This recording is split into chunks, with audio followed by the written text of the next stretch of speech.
سلطنت کی قیمت۔ کسی ملک پر ایک مغرور بادشاہ حکومت کرتا تھا۔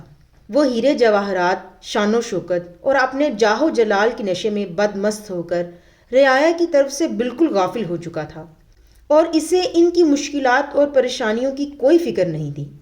کچھ لوگ اس کے لیے بد دعائیں کرتے تھے تو کچھ لوگ اس کے لیے ہدایت اور نیک توفیق کے طلبگار بھی ہوتے۔ ایک وقت آیا جب خدا نے رعایا کی سن لی۔ ہوا یہ کہ بادشاہ ایک دن نہایت شان و شوکت سے سپاہیوں کے لاؤ لشکر کو ساتھ لے کر شکار پر نکلا۔ جنگل میں اسے ایک ہرن نظر آیا۔ اس نے اس کے پیچھے دوڑنا شروع کر دیا۔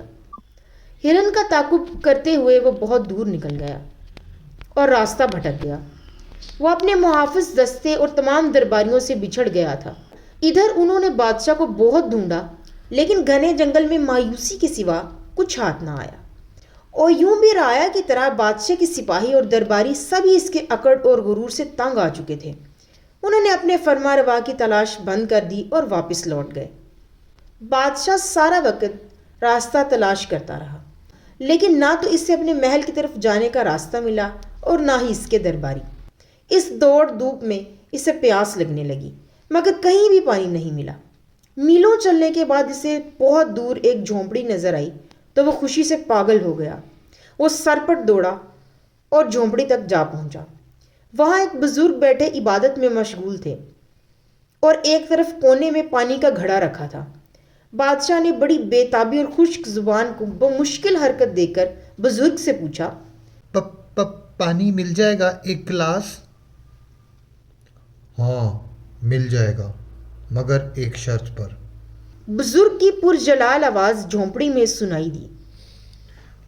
مجھے ہر شرط منظور ہے، میں اس سلطنت کا حکمراں ہوں، پانی پلا دو۔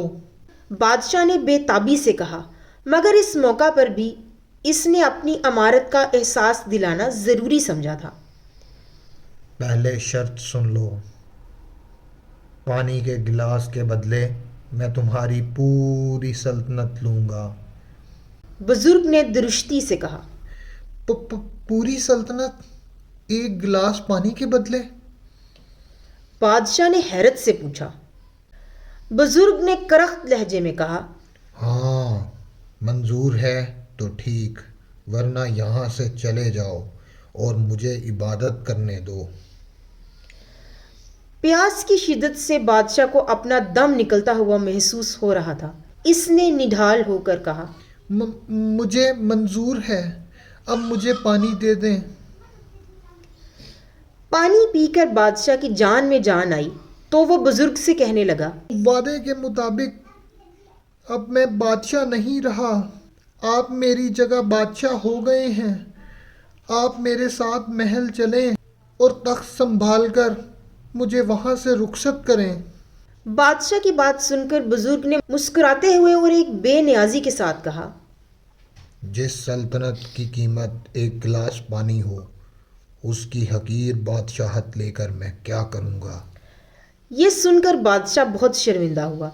اسے اپنی اصلیت کا علم ہو گیا تھا اور وہ جان چکا تھا کہ واقعی انسان کے پاس دنیا بھر کے خزانے ہوں یا کوئی بڑی سلطنت، لیکن جب وہ مجبور ہو تو اس کی قیمت ایک گلاس پانی کے برابر بھی نہیں۔ بادشاہ کے دل سے شان و شوکت اور اپنی امارت کا سارا ذوق و شوق اور ہر آرزو گویا جاتی رہی۔ اس نے خدا کا شکر ادا کیا کہ آج اسے ہدایت ملی۔ بادشاہ نے ایک اچھے حکمراں کے طور پر زندگی بسر کرنے کا فیصلہ کر لیا۔ تب اس بزرگ نے بادشاہ کو گھنے جنگل سے نکالا اور محل تک پہنچایا۔ اس موقع پر بادشاہ نے بزرگ سے وعدہ کیا کہ وہ اللہ کے بندوں کے ساتھ بھلائی کرے گا اور اپنی رعایا کی خبر گیری کرتا رہے گا۔